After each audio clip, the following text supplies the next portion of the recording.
That's what you want to do there. Are we live? Good morning, all. We are live. Good morning. We have a slight delay, but we are on track, I think, for this morning, today. Yep, we should be getting started here soon. We're waiting on Chief Lunow to show. He's on his way, so give us a few minutes and we'll get rolling. We're going to stay live. I'm going to mute our audio so you don't have to listen to us sneeze and everything. We'll be right.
Shoot. All right. Good morning, everybody. We are back, and Chief Lunow is here for us this morning. So, Hey, good morning, everyone. I want to do my very best to keep everybody's attention. It's early this morning. We have a very large crowd. We'll keep the roars down to a minimum, right? Yeah, absolutely. So I wanted to cover a topic that, and I know the slide that's up is like, you're like, bleeding control. I don't see that. Where did you get this out of there? But this is something that our agency, Joplin Fire, has been working on pretty heavily over the last few months. And that is an active threat integrated response. And one of the topics that we covered, this is all directly out of the curriculum from LSU, was indirect and direct threat care, which really goes into depth about what bleeding control measures you can take and when you can take them and what's most pertinent and things of that nature. And we did a lot of training and hands-on training with tourniquet placement, wound packing, and things of that nature, junctional pressure points, things that we can easily identify in the field to stop bleeding very, very quickly. And that's something that we can't look past. As our agency, Joplin Fire, is slightly different than Metz and Newton County in that we are predominantly EMT basic level. We do have 16 paramedics and one advanced. However, the vast majority of our personnel, of our 107, are EMTs. So, you know, we we have to focus on what we can do at our scope of practice level that can make the greatest impact or the greatest outcome, positive outcome for the patients that we have. So that looks a lot like bleeding control, because as a paramedic, we can get there and we can do all kinds of fun things. We can start IVs, we can do airways, we can do this, that, and the other. But the truth remains that if we cannot keep the blood in the container, the patient is going to die. It's just what's going to happen. We can get enough fluid in there, they can have a great pressure, and yet they're still cyanotic because they don't have any red blood cells. So we have to keep the blood in the container. We have to do it very, very quickly, and it has to be one of the very first priorities that we focus on when we come to our patients. Excuse me. All right, so let's get going. So I'm going to click through a couple of these because a couple of them just really don't apply to the bleeding control portion of what we're looking at.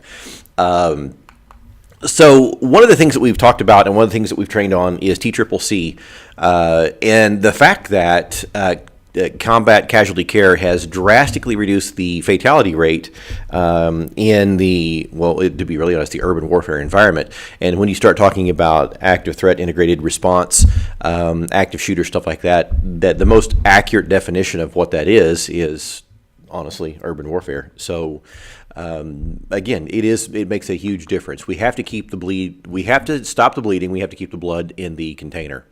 So this right here gives a great example of survivable deaths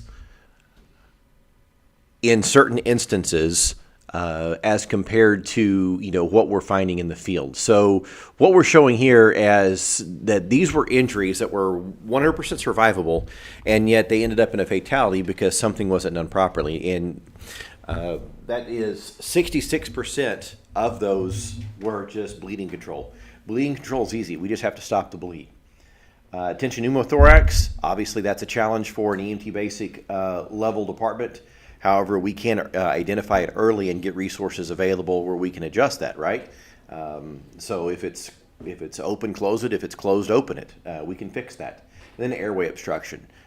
We have airway maneuvers available and things available at every level, and we can also correct that airway obstruction issue.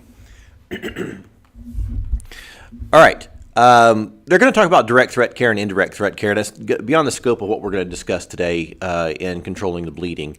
However, one of the things I wanted to go through and kind of show as we look at this set of slides is that right there.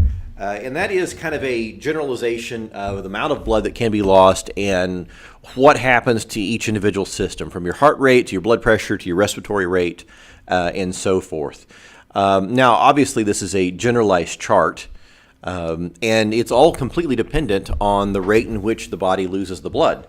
If you had somebody that you had a paper cut, that paper cut bled out eventually to get to a 2-liter point, that patient could actually bleed out quite a bit more than a patient who severed a major, vessel and bled out 2 liters immediately.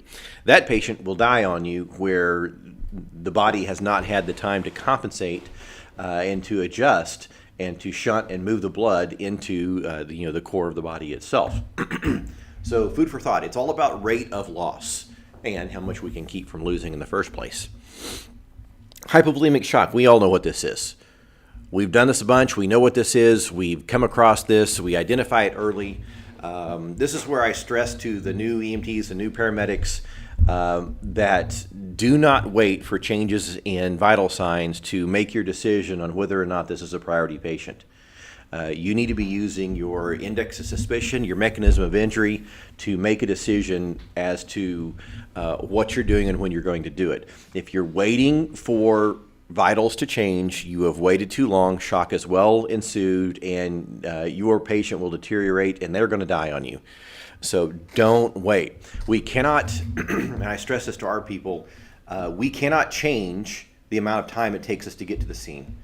It is what it is. The distance between our unit and that scene, we cannot adjust that. We cannot adjust the distance from the scene to the hospital.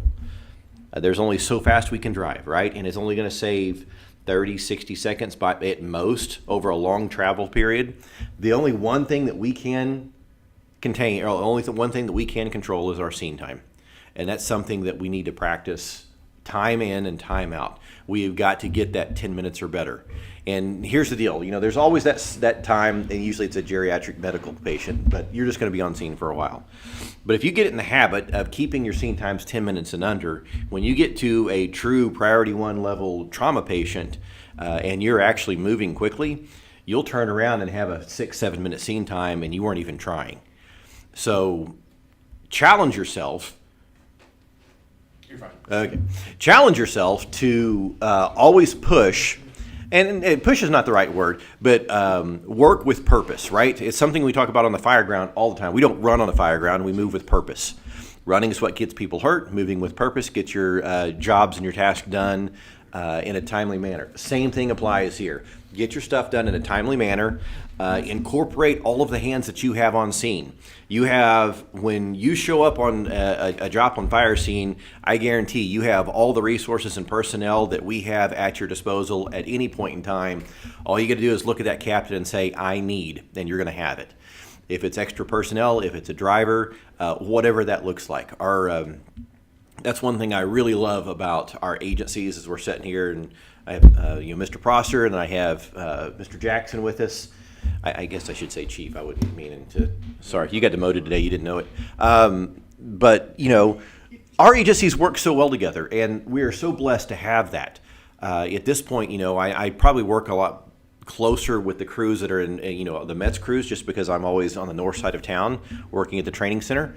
I can tell you that, after years of working with these crews, if I get hurt, I really hope I'm in Newton County. I'm kidding, but right? It's early. Keep laughter down in the room, please. You're just laughing because that's what's all on there. Right? So just something to think about, right? Let's practice. Let's work on that together. Let's get those scene times down. Let's get those trauma patients to the trauma center. The only thing that can heal a trauma patient is a trauma surgeon. Not even a paramedic, nor the shadow of the paramedic moving across the patient will do this. All right. So signs and symptoms of shock. One of the first signs and symptoms you're going to see is that change in that skin, that cool, clammy skin, that delayed capillary refill. Why? Because your body is going to shunt blood away from its largest organ, the skin, and put it into the central core of the body. And the whole purpose of this is to move fluid into your pulmonary system, to get your muscles running, your fight or flight, your sympathetic nervous system is kicked in, your patients are going to be nauseated, it shunted blood away from your GI system, and that's one of the very first things you see. Before you will ever see a change in blood pressure, you will see a change in that warm, pink, and dry patient no longer is. Pay attention to that. Again, hypotension is a late indicator. Cyanosis. I have never had a person that say they were thirsty and had lack of tears. I would think that would be an extremely late sign right before they said, yeah, I'm dead. The 3 stages of shock that we need to talk about. We all know this: compensated, decompensated, and irreversible. Compensated shock, you're not going to see the change in your normal vital signs because your body's compensating, right? Your heart, your blood has been shunted, your pressure remains the same. Your heart rate could increase slightly as it's trying to make up for the lack of volume. And decompensated is when you're going to see those changes in your vital signs. If you're seeing that, especially if you get to a scene early, it's time to move, and it's time to move quickly. And irreversible is that magic point in time that we have no idea when we cross it. All we know is that our trauma patient never came back. They deteriorated away from us, and our goal is obviously to get them to a trauma facility before that happens. They need blood products at this point. And here's a little cheat sheet that I put together for some of our personnel. As you look at that, compensated shock, your vitals typically remain the same. Your heart rate can increase slightly as it's trying to increase its output to maintain blood pressure. But in decompensated, your blood pressure is going to fall. The heart rate's going to initially rise as it gets later and later. It'll actually start falling. You're getting really close to reversible shock. And same thing with your respiratory rate. Capillary refill time is going to be decreased. The skin's going to become that cyanotic. It's going to be cool, pale, diaphoretic, all those fun terms. And irreversible, well, everything's falling apart at this point. The system is failing. How do we manage this shock? Well, I always laughed, and I taught one of the EMT classes, and I told them that we need to aggressively treat for shock. And the treatment for shock at the EMT level is keep the patient warm, provide oxygen, position the patient, and rapidly transport. Well, it doesn't seem very aggressive at all, does it? So the idea, though, is to rapidly and quickly identify this and transport that patient. And so this class decided it would be funny, and they practiced it by saying they were going to aggressively put a blanket on a person. And then they went to the skills exam and did that in the skills exam, to which the director came out and said, "Your guys are idiots." They thought it was funny. They actually did pass. But yes, they were aggressively throwing the blanket on the patient, and please don't do that. So, but it is important to keep them warm. Why is it important to keep them warm? Because blood does not coagulate when it gets under like 96 degrees, I believe is the new statistic. It takes 3 to 5 times longer for blood to coagulate. So we need to make sure that we are keeping our patients warm. Do not abandon that thought. It's something that's a little bit, honestly, it's definitely a second or a third thought in my mind, but we need to push that to forward, because if our patient's actively bleeding and we are not keeping them warm, they are bleeding out. They are not clotting, they are not coagulating, and they're going to continue to bleed. They're going to go hypovolemic, they're going to go into shock, and they're going to die on us, all because we couldn't remember to keep them warm. All right, so make sure we keep our patients warm. Get them that oxygen or that rapid transport to definitive care under that 10-minute line on scene times, and get moving. All right, so what can we do to control bleeding? Well, there's several things we can do. Tourniquets, and I know we talk a lot about tourniquets, and this is something that has changed within the last, I would say 3 to 5, but it's really become mainstream the last 2 to 3, I would think. We have tourniquets everywhere. I don't know any other agencies. Honestly, Joplin Police probably places more tourniquets than anybody I know of. They go to those calls, whatever the case may be, or they're closer just because on their street. We've gone to a lot of calls for Joplin Police has a tourniquet placed. And it may not be exactly perfect, and it may not be exactly tight, but anything that they can do to even slow down the bleeding is a win in my book. And honestly, 9 times out of 10, they do a very good job. So all of the Joplin Police cars have a IFAC on them that has a tourniquet, it has chest seals, it has quick clot, an Israeli bandage, and it has some Coban in it. So the whole thought is that the first person, the best person to stop bleeding is the first person that gets there, right? The person that sees it. And they are actually becoming very aggressive.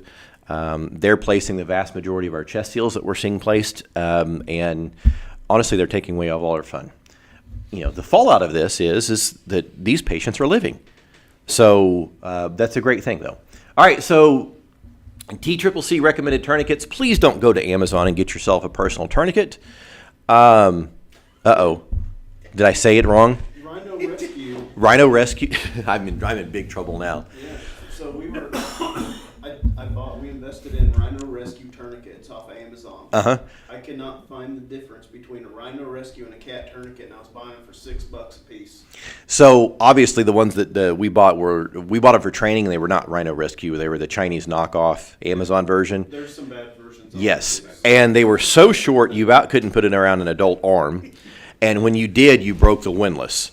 So be sure you're getting a quality product, okay? A quality product that's not a knockoff. Cat tourniquets are, golly, I'm spending $22 a piece on them right now. 26. Yes. Yes. So Joplin Police carry black tourniquets. I understand, because they carry them on the front of their vest, and they don't want the bright orange dot on the front of their vest. So we do not. We carry bright orange ones. I want to be able to see somebody whose tourniquet's placed very, very quickly and very easily. I don't want it to blend in with their clothing, so ours are bright orange. Tourniquet studies. Well, little or no lasting effect if applied properly. I can talk this morning. If it's applied correctly and when necessary, it will save a life. If you do not place it when it's necessary, that person is going to die.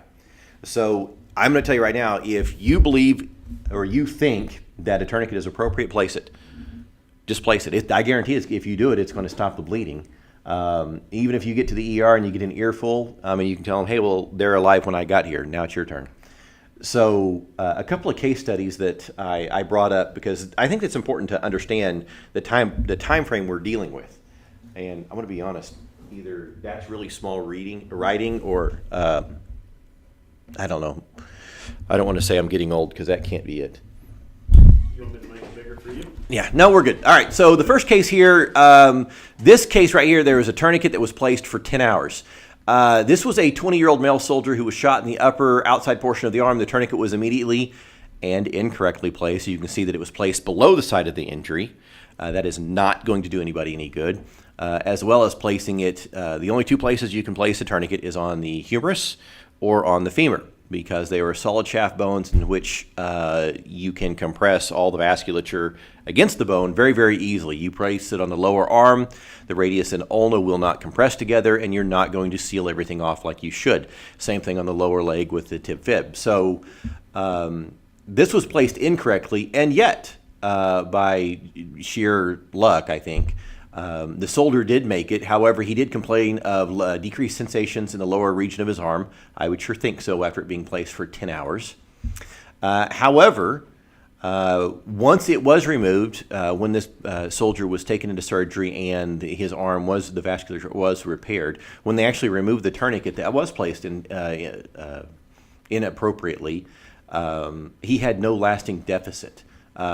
Initially, he had some decreased sensation in the lower parts of his arm, but over a few weeks with physical therapy, he had no permanent muscle damage and no weakness.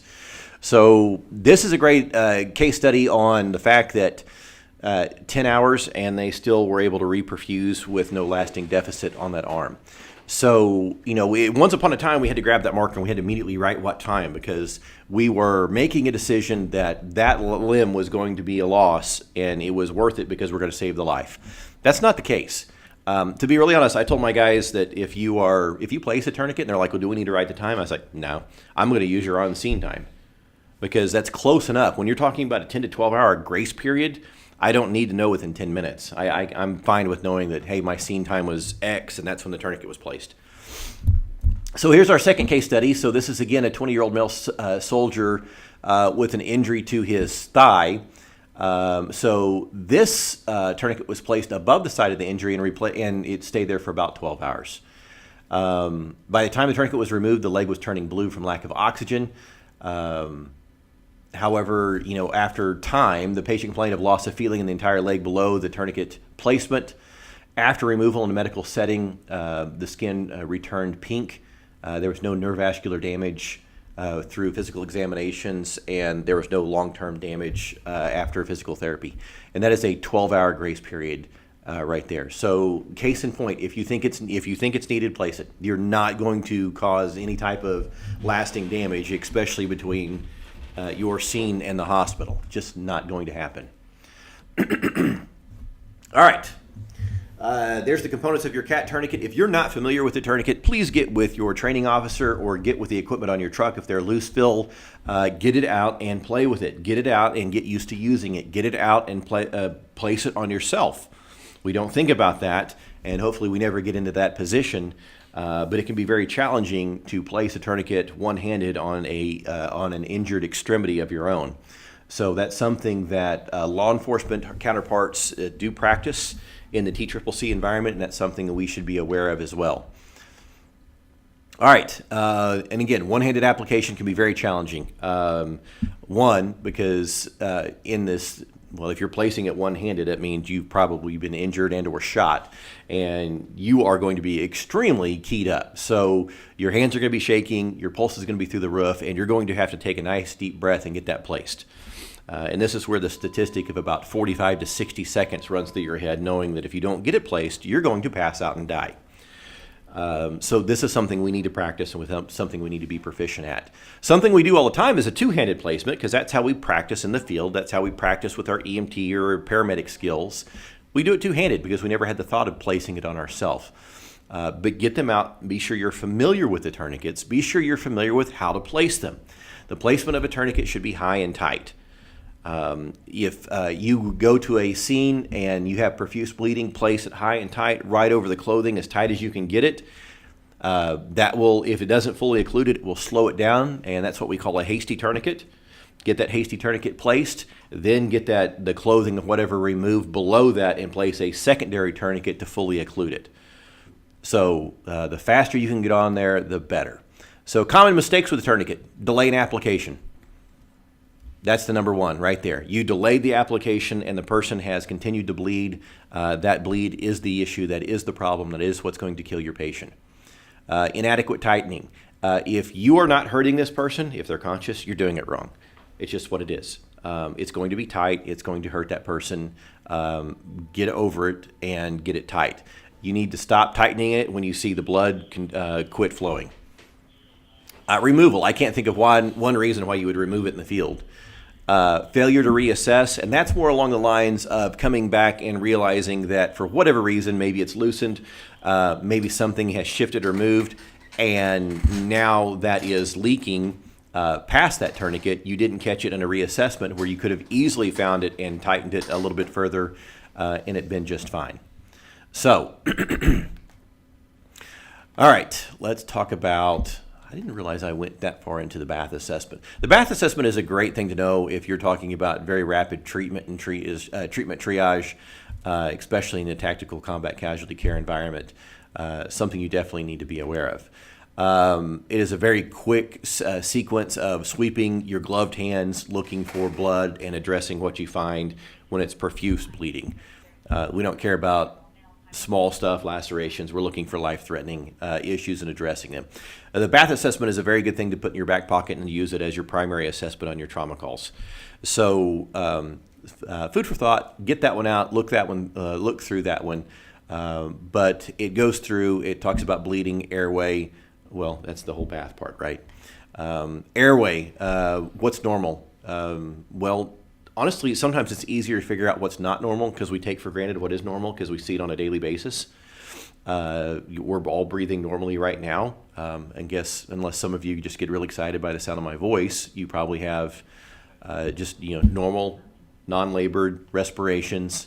But what's not abnormal? Well, if you can hear them breathing, that's probably abnormal, right? Nobody should be, we take for granted that as we're all in the same room, we're not listening to anybody specifically breathe. Maybe snore, but not breathe. So, let's move on to airway assessment. When we're talking about, I know we're talking about bleeding control, but don't look past the fact that you have to have a patent airway in these patients. Make sure you have a patent airway. Do your head tilt chin lift. If it's your trauma patient, do your modified jaw thrust, whatever that looks like, to make sure that they have that patent airway as you're treating that patient. You get the bleeding controlled, that's great. Number two is airway. If they don't have an airway and they have plenty of blood, they're not going to make it. So be cautious with that. Your modified jaw thrust is for your individuals that have possible cervical spine injuries. And again, if you cannot get, the very, very last resort, if you cannot get their airway secured with a modified jaw thrust, you may have to look at doing a head tilt chin lift. You don't want to do you don't want to do it too aggressively with a cervical spine injury, but that is there. It's the very, very last resort in your airway maneuvers on cervical spine injuries.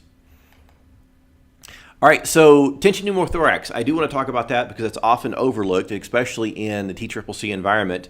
Once we get the bleeding controlled, we definitely need to be paying attention to the possibility of a tension pneumothorax. So looking at that, I wanted to go over just a couple of things to look at, a couple of things to be aware of as we're looking for that. We're looking for those decreased breath sounds. We're looking for that tracheal deviation as the affected side is pushing through tension the heart and lungs over. And that compression, you've already lost one lung because it has collapsed. Now you're compressing on the second one and you're drastically reducing the tidal volume of that patient and the ability to oxygenate. You're also pushing on that heart, which has drastically reduced the cardiac output in and of itself. So you can have open and closed chest wounds that are tension dependent on what the type of injury is. And the adage, if it's open, close it. If it's closed, open it. We need to get chest seals. If there is an injury from, actually there's a slide that's talking about that. If there's an injury in the chest or the back, you need to get an occlusive dressing on it, just as a precaution. We have them readily available. On our trucks, we carry, let's see, I had to do quick math here.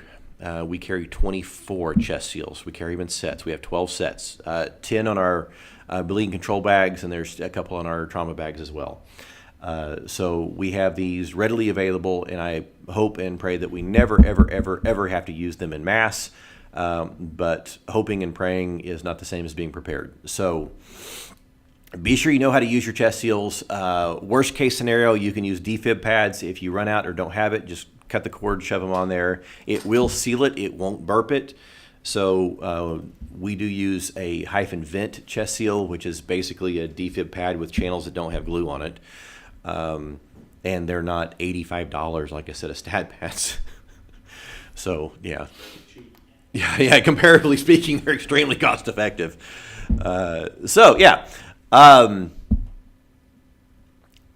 Closed chest wounds. Your initial assessment, depending on how rapidly you get to your patient, you're not going to see the tension pneumothorax is not a rapid onset injury. This is something happens and you'll identify with your reassessments over time.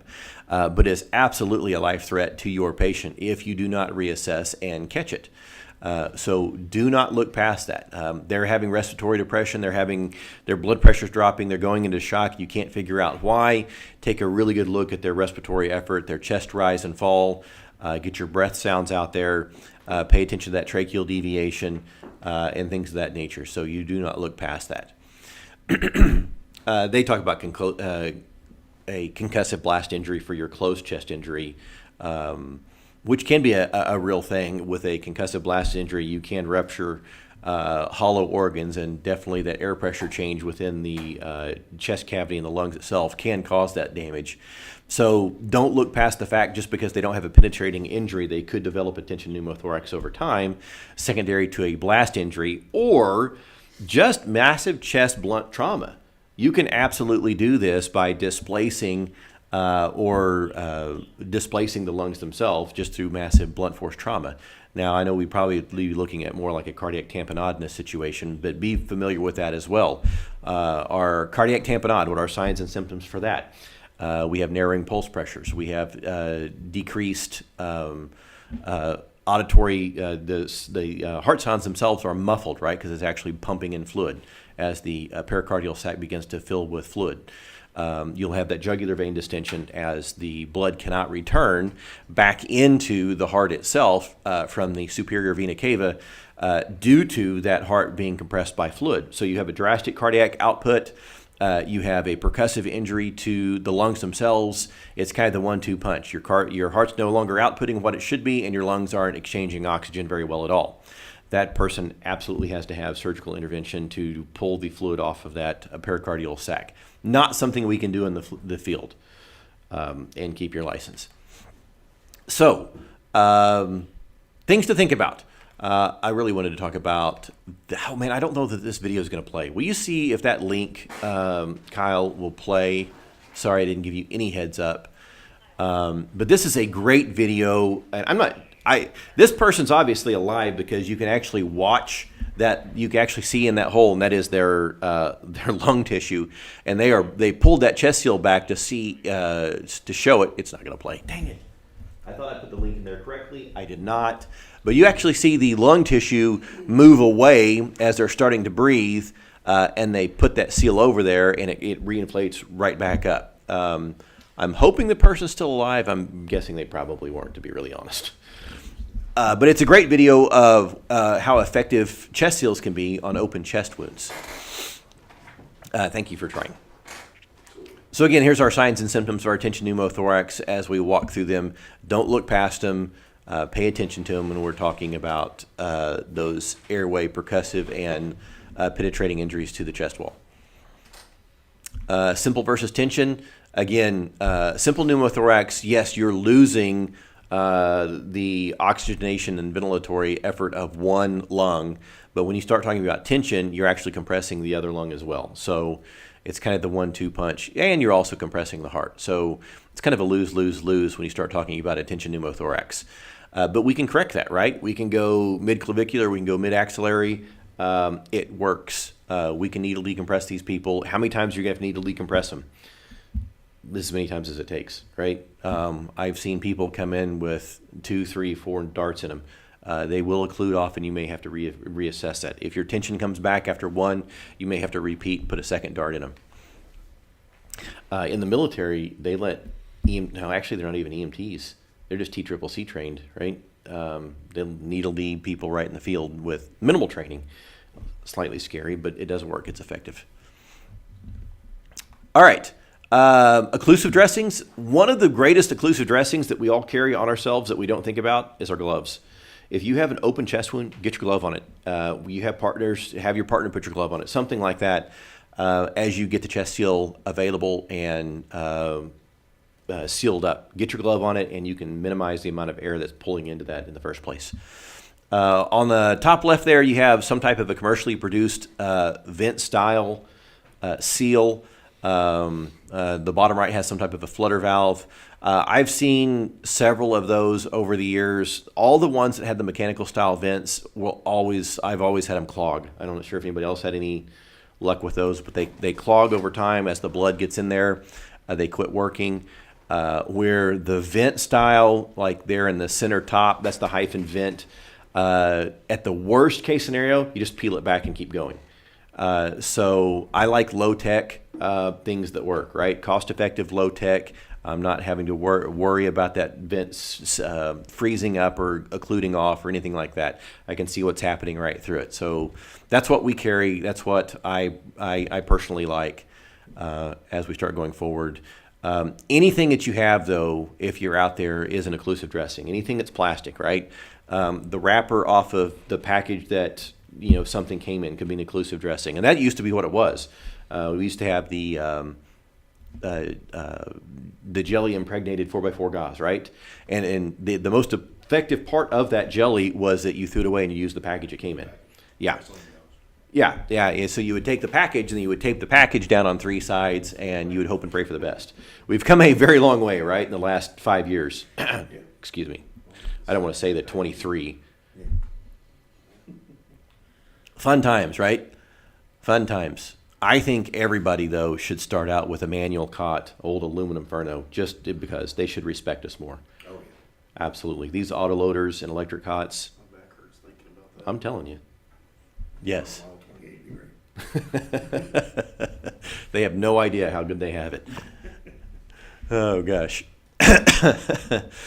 All right. We all know the signs and symptoms of distress, airway distress, so we don't really need to get into that. But think about that jugular vein distension, tracheal deviation, as the force is created on the cardiopulmonary system itself, and it's just shoving everything to the side. Not something you want to see. All right, the best thing you can do as soon as you see it, get a seal on it. There may be times that you need to burp it. But the burping it is really a basic skill. At the advanced life support level, we need to be thinking needle decompression. And I believe we all carry the same ARS needles. Is that correct? I believe we do. Do you carry the long ones or the short ones? The shorter. Okay. What is the shorter? 3.5. 3.5. 3.5 is the shorter because the longer one's like 4 something. Right. I know we had a long discussion about appropriate length. I would sure think 3.5 is long enough, but I don't know. There's a whole list of jokes there. The whole point is that get your needle D set, get your right anatomical location, get your Z-track, and keep moving forward. Take a deep breath. They're going to be just fine. If you do it incorrectly, I mean, there's little to no disadvantage if you did it and they didn't need it, just to be really honest. If you believe that you have decreased lung sounds and you develop tension, be aggressive with it. Let's see here. Oh, this is a great video, okay? This is a mid-axillary needle decompression. Can I click the link over here? Yeah, check that over left and see if it's it.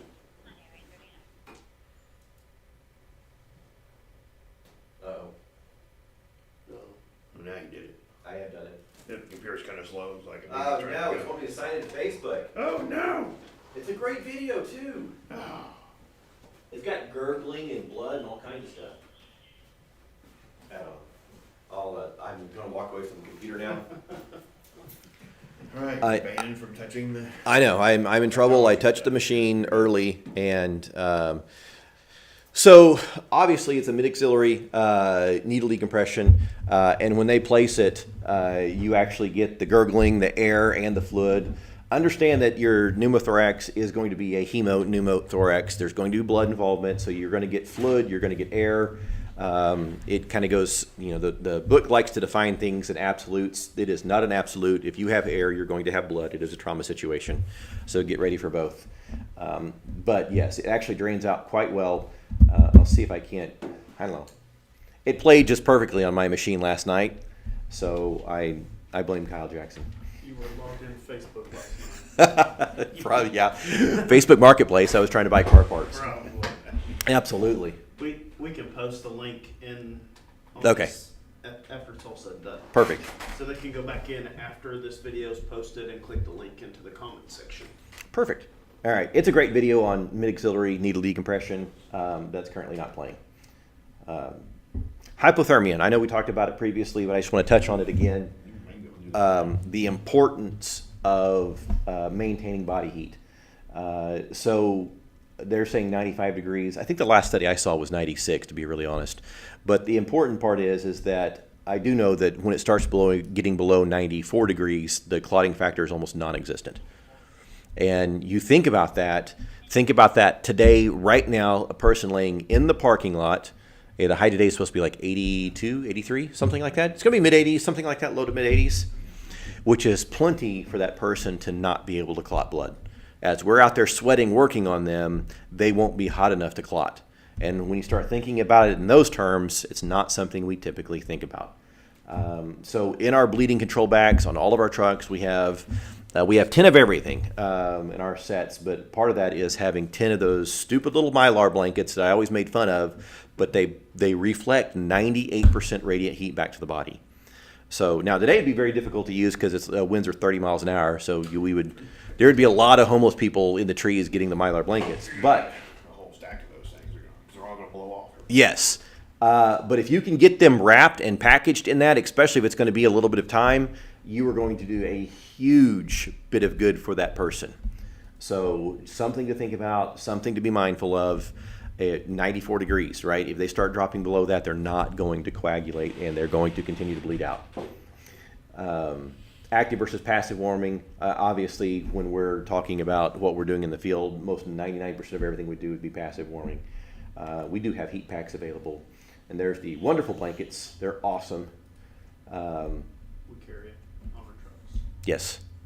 Yeah, and they do work well. I mean, they do their thing. Hypothermic patient can take up to 3 times as long to form a clot. Anything below 95 degrees is just considered hypothermia. So just think about that. Do you want your patient to bleed out 3 times longer than what they should? And when you think about it in those terms, it's something we definitely need to address. We get in the ambulance, we get everything packaged. Maybe it's time to have that consideration or that thought about getting them wrapped up. Again, I mean, there's places that it's pertinent, and there's places that it would not work. I understand, but just something to think about, right? All right, direct pressure. Something I do want to talk about is direct pressure because I have a great story for direct pressure. So I am a very brand new medic. The year is 2004 for most of you that probably weren't even born listening to this. And I made a call on this guy that had taken gotten a knife fight, and eventually into the knife fight, he manages to cut his own arm, fillets his left forearm. I mean, just down to the bone, and it's nicked the artery, and it is profusely spurting blood. So, as a brand new paramedic, what do? I put direct pressure on it, and I'm thinking I'm going to get some fluid in this guy because he's leaking, right? Well, no, I can't. That's not how that works.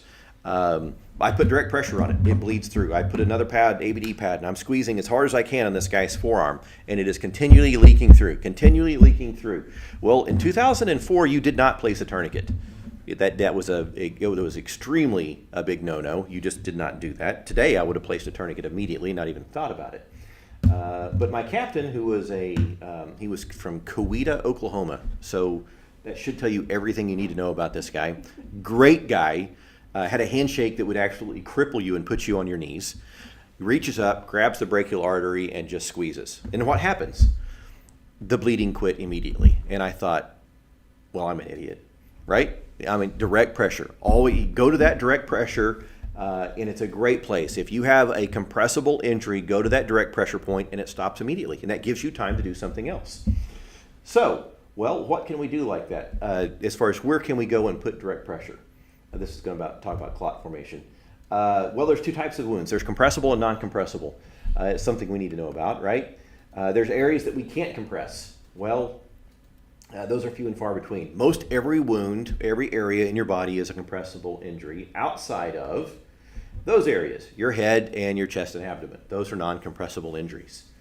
But well-aimed direct pressure is amazing at stopping bleeding and stopping it quickly. So let's find some pressure points. Well, there's a couple. You have your brachial artery and you have your femoral artery.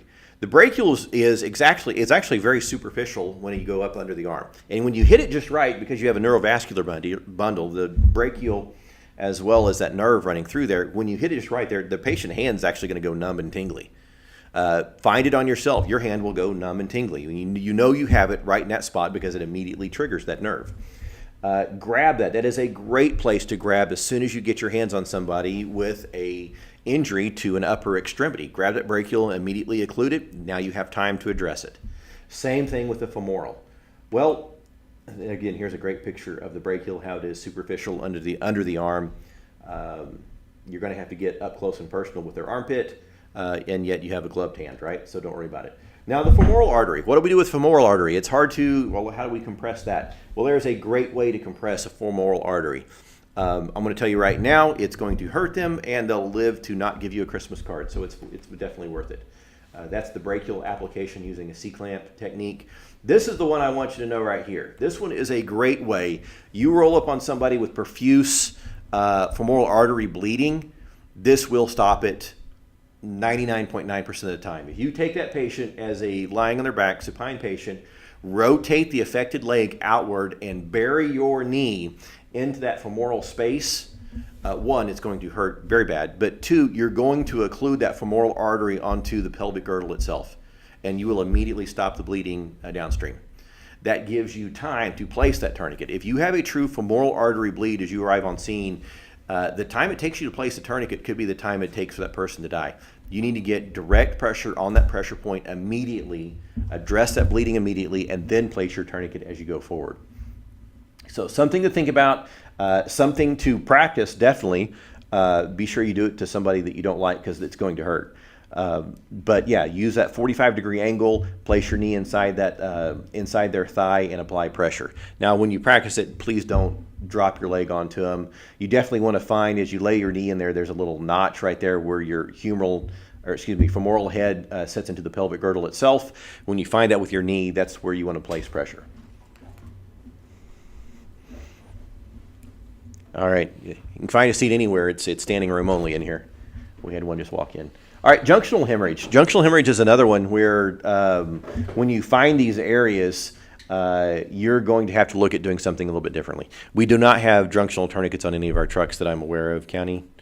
Junctional tourniquets? I've got one. You got one. Yeah, they're great for training, but there's different things you can do. When you're talking about a junctional injury, you're going to be talking about wound packing. And it's something you need to be familiar with. So wound packing, it does it. I mean, it will do the job.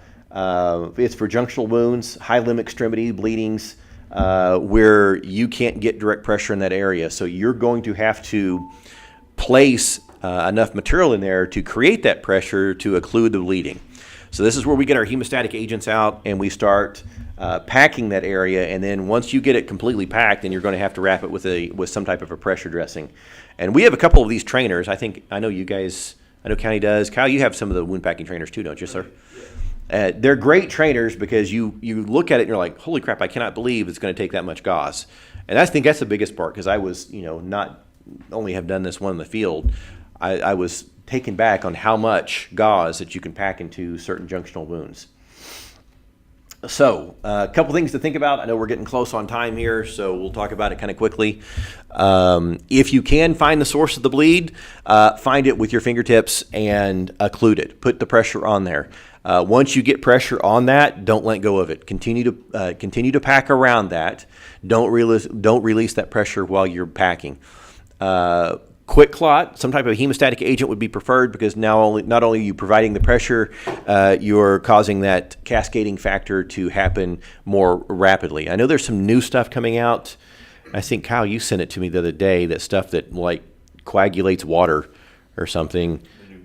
Yeah, wound clot or something like that. Yeah, I guarantee I think that's the way to go as we start moving forward.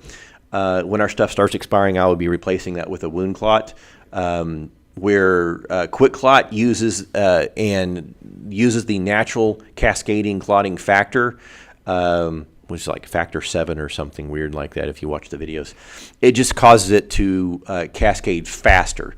If it doesn't have that, if there's not blood involved, there's very little coagulation factor in it, quick clot does not do any good. Where this new stuff, the wound stat, I believe it's called, is that correct? Wound clot, excuse me. It will literally cause water to coagulate, so that would be a great thing. And it's very new. It's very, very new. Within the last 6-8 months, it's been released, something like that. Something this year, yeah. But yeah, wound packing. Continue to hold that pressure the entire time. There's 2 ways to do it: deliberate packing, where you apply the direct pressure on the point of the bleed, and you continue that pressure there. And you hold it continually as you continue to pack it, and tighter and tighter and tighter, and then you apply your pressure dressing. And then blind packing, and that's where you cannot find the direct source of the bleed, so you just begin to pack the wound cavity rapidly and tightly so you get enough material in there that you can apply that pressure. So again, these are for those junctional areas in which you cannot apply a tourniquet. So you're going to have to apply the pressure in that area. You're going to have to make it out of your wound packing material. Yes, don't ever pack chest, head, or abdomen. Please don't do that. That would be extremely contraindicated. If you've never done it, please get with your training officers and walk through that. The simulators actually work very, very well, and we have several.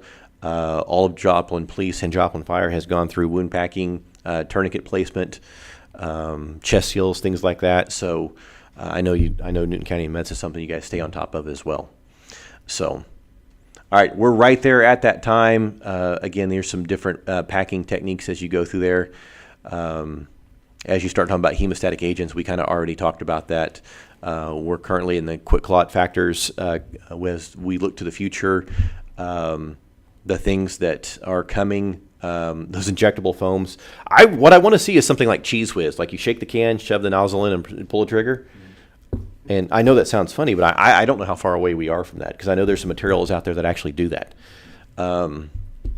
So unfortunately, as we now have a lot of different conflicts across the Middle East and Eastern Europe, we'll see stuff come back out of it, because the stuff we're working at today is the stuff that came out of the last conflicts in the Middle East. Wound clot is made by Israel. Is it? Wound clot came out of Israel? It's what the Israeli Defense Forces uses. Haha, wound clot came out of the IDF. It's amazing how many amazing, cool things come out of the IDF. But I guess when all your neighbors hate you, you probably have to know what you're doing. So, all right, that's what I have for everybody. I said I didn't want to get too in-depth. I just wanted to have a conversation and talk about some of the things that we see, some of the things that we don't normally do, like wound packing, and give those food for thought things out there. Does anybody have any questions? Please, no stories, questions only, and one hand at a time. We'll post those links on here. Okay. If you'll send them to me. Yeah, absolutely. We'll send those links out and go from there. See what else we have on here. Start triage. Yep. All right. Well, I appreciate your time. Thanks for allowing me to come in. I enjoy coming in, having conversations. I think this is a great opportunity to get some really good CEUs. There's some really great speakers coming through this week. If you haven't looked at the schedule, please do so. I know Kyle and Jeff worked very hard at making this thing a huge success. And I'm here just to ride the coattails and say I was a small part. Just like fire, right? Show up late, take all the credit. We appreciate you coming. I don't see any questions yet, so. Yeah, I don't see me either. All right. Well, you guys have a great day. Be safe, and we'll see you again. Okay, thank you. We'll sign out for a moment. We should be ready to go in a few minutes. So actually, by the schedule, we'd be ready to go in about 5 minutes. So Yep, think we're we will